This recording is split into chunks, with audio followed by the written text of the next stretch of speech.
ओम शांति। अव्यक्त बाप दादा की 2 फरवरी 1970 की अव्यक्त वाणी है। हेडिंग है आत्मिक पावर की परख। आज बाप दादा हर एक का प्रोजेक्टर शो देख रहे। आप लोग भी प्रोजेक्टर शो देखते हो। प्रोजेक्टर कौन सा है जिस द्वारा चित्र देखते हो? हर एक के नयन प्रोजेक्टर है। इस प्रोजेक्टर द्वारा कौन दुनिया को दिखला सकते हो? वह है साइंस की शक्ति का प्रोजेक्टर और यह है ईश्वरीय शक्ति का प्रोजेक्टर। जितना जितना प्रोजेक्टर पावरफुल होता है उतना ही दृश्य क्लियर देखने में आता है। वैसे ही तुम सभी बच्चों के यह दिव्य नेत्र जितना जितना क्लियर अर्थात रूहानियत से संपूर्ण होंगे उतना ही तुम बच्चों के नैनों द्वारा कई चित्र देख सकते हैं और ऐसे ही स्पष्ट दिखाई देंगे जैसे प्रोजेक्टर द्वारा स्पष्ट दिखाई देते हैं। तो इन नैनों द्वारा बाप दादा और पूरी रचना के स्थूल सूक्ष्म मूल तीनों लोकों के चित्र दिखाई दे सकते हैं। कोई भी आपके सामने आए तो सर्व साक्षात्कार तुम्हारे नैनों द्वारा कर सकते हैं। जितनी जितनी लाइट तेज होगी उतना चित्र क्लियर। बल्ब पावरफुल कितना है वह फिर बाप दादा कैसे देखते हैं मालूम है? अपना बल्ब देखा है कि कितने पावर का है? हर एक ने अपने बल्ब की पावर देखी है। जो समझते हैं हम अपनी लाइट के परसेंटेज को जानते हैं कि हमारा बल्ब किस प्रकार का है, वह हाथ उठाए। हमारी आत्मा कितनी पावरफुल है इसकी परख किस आधार पे कर सकते हो? तो किसी ने कहा चार्ट से। वह भी टोटल बात हो गई। कौन सी बात से अपनी परख कर सकते हो?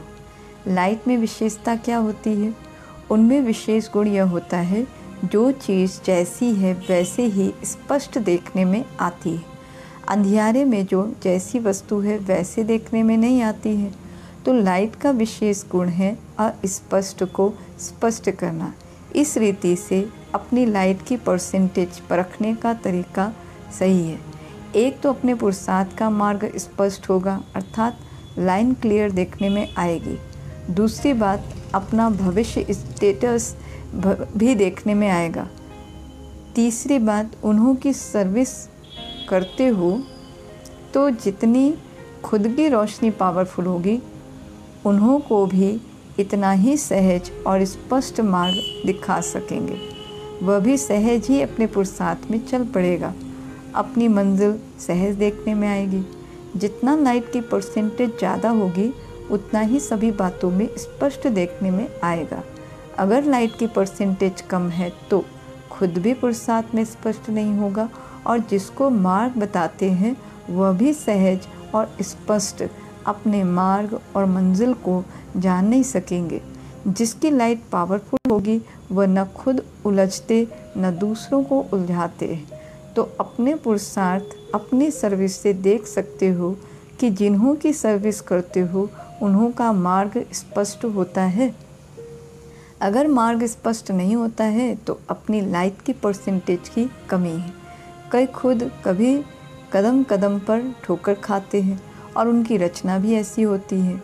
अभी आप एक एक मास्टर रचयिता हो तो मास्टर रचयिता अपनी रचना से भी अपनी पावर को परख सकते हैं। जैसा बीज होता है वैसा ही फल निकलता है। अगर बीज पावरफुल नहीं होता है तो कहाँ कहाँ फूल निकलेंगे, फल निकलेंगे, लेकिन स्वीकार करने योग्य नहीं होते हैं। जो बहुत सुंदर व खुशबूदार होंगे, जो फल अच्छा होगा उनको ही खरीद करेंगे ना। अगर बीज ही पावरफुल नहीं होता है तो रचना भी जो पैदा होती है वह स्वीकार करने योग्य नहीं होती। इसलिए अपनी लाइट के परसेंटेज को बढ़ाओ। दिन प्रतिदिन सभी के मस्तक और नयन ऐसे ही सर्विस करे जैसे आपका प्रोजेक्टर शो सर्विस करता है। कोई भी सामने आएंगे वह चित्र आपके नैनों में देखेंगे। नयन देखते ही बुद्धि योग द्वारा अनेक साक्षात्कार होंगे। ऐसे साक्षात्कार मूर्त अपने को बनाना है। लेकिन साक्षात्कार मूर्त वह बन सकेंगे जो सदैव साक्षी की स्थिति में स्थित होंगे। उनके नयन प्रोजेक्टर का काम करेंगे। उनका मस्तक सदैव चमकता हुआ दिखाई पड़ेगा। होली के बाद सॉन्ग बनाते हैं, देवताओं को सजाकर मस्तक में बल्ब जलाते हैं। यह सॉन्ग क्यों बनाते हैं? यह किस समय का प्रतीक रूप है? इस समय का, जो फिर आपके यादगार बनाते आते हैं तो एक एक के मस्तक में लाइट देखने में आए। विनाश के समय भी ये लाइट रूप आपको बहुत मदद देगी। कोई किस भी वृत्ति वाला आपके सामने आएंगे, वह इस देह को ना देख आपके चमकते हुए इस बल्ब को देखेंगे जो बहुत तेज लाइट होती है, और उसको जब देखने लगते हैं तो दूसरी सारी चीज़ छिप जाती है। वैसे ही जितनी जितनी आप सभी की लाइट तेज होगी, उतना ही उन्हों को आपकी देह देखते हुए भी नहीं देखने में आएगी। जब देह को देखेंगे ही नहीं तो तमोगुणी दृष्टि और वृत्ति स्वतः ही खत्म हो जाएगी। यह परीक्षाएं आनी है, सभी प्रकार की परिस्थितियां पास करनी है। यह जो ग्रुप है, इन्हों का हंसी में एक नाम रखा है। आज वतन में चिटचैट चल रही थी इसी बात पर। कोई ने हंसी में कहा था, बड़ी बहनें हमारी हेड्स हैं तो फिर हम लेग हैं। तो बाप दादा ने फिर नाम रखा, इन्हों के बड़े तो हैं हेड्स, लेकिन यह हैंडल हैं। मोटर में हैंडल बगैर काम चल ना सके, हैंडल द्वारा ही मोटर को मोड़ सकते हैं, तो हेड्स भी इन हैंडल बिना सर्विस को हैंडल नहीं कर सकते हैं। यह जो ग्रुप है, यह है हैंडल्स। इनके बगैर हैंड्स कुछ भी कर नहीं सकते।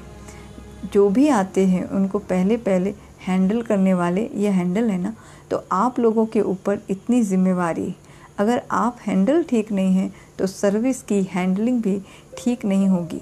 लेकिन यह सिर्फ देखना हैंडल तो है, लेकिन हैंड्स को कभी हैंडल नहीं करना। लेकिन यह सिर्फ देखना हैंडल तो है, लेकिन हेड्स को कभी हैंडल नहीं करना। हेड को हैंड बनकर रहना, हेड को हैंड बनकर रहना। बाप दादा के भी राइट हैंड है ना, लेफ्ट हैंड भी है। राइट हैंड को फुल पावर होती है, लेकिन होता हैंड है, हेड नहीं होता है। हैंडल तो है ना, लेकिन कैसे हैंडल्स करना है, कैसे हैंडल करना है और कैसे बाप दादा के राइट हैंड बने, इसके लिए यहाँ आए हो। यह ग्रुप ऐसा है जो एक एक कमाल कर सकते हैं, सर्विस को सफलता के रूप में ला सकते हैं। सर्विस में सफलता लाने के लिए दो बातें ध्यान में रखनी है। सर्व बातों में सहयोगी तो हो, लेकिन सर्विस में सफलता लाने के निमित्त विशेष यह ग्रुप है। इसके लिए दो बातें विशेष ध्यान में रखना है। एक है निशाना पूरा और दूसरा नशा भी पूरा होना। नशा और निशाना, ये दो बातें इस ग्रुप में विशेष आनी चाहिए। जब निशाना ठीक होता है तो एक धक से किसी को मर्जीवा बना सकते हो। जो निशानेबाज होते हैं वह एक ही गोली से ठीक निशाना करते हैं। जिनको निशाना नहीं आता उनको 3-4 बारी गोली चलानी पड़ती है। अगर अपनी स्थिति का भी निशाना और दूसरे की सर्विस करने का भी निशाना ठीक होगा और साथ साथ नशा भी सदैव एक रस रहता होगा, तो सर्विस में सफलता ज़्यादा पा सकते हो। कभी नशा उतर जाता, कभी निशाना छूट जाता। ये दोनों बातें ठीक होनी चाहिए। जिसमें जितना खुद नशा होगा उतना ही निशाना ठीक कर सकेंगे। सर्विसेबल तो हो, लेकिन सर्विस में अब क्या विशेषता लानी है? सर्विसेबल उनको कहा जाता है जिनका 1 सेकेंड और 1 संकल्प भी बिना सर्विस के ना जाए। हर सेकेंड सर्विस के प्रति हो, चाहे अपनी सर्विस चाहे दूसरों की सर्विस। लेकिन जब हो ही सर्विसेबल तो समय और संकल्प सर्विस के बगैर नहीं जाना चाहिए। फरमान बरदार का अर्थ ही है फरमान पर चलना।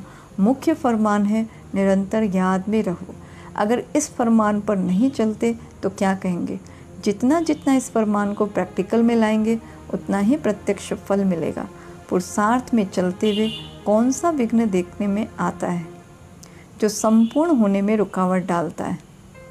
विशेष विघ्न व्यर्थ संकल्पों के रूप में देखा गया है। तो इससे बचने के लिए क्या करना है?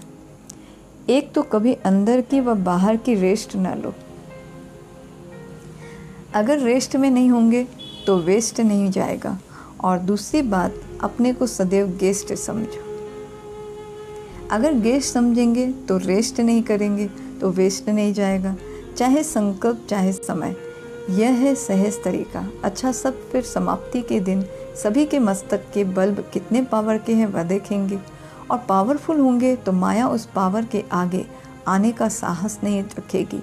जितना बल्ब की पावर होती है उतना सामना कोई नहीं कर सकता। ऐसी पावरफुल स्थिति देखेंगे। सर्विसेबल हो, अब पावरफुल बनो। एक्टिव हो लेकिन एक्यूरेट बनो। तो इस ग्रुप को विशेष छाप कौन सा लगाना है? एक्यूरेट। कोई भी बात में सदैव एक्यूरेट, चाहे मनसा, चाहे वाचा, चाहे कर्मणा, तीनों में एक्यूरेट। अच्छा, ओम शांति।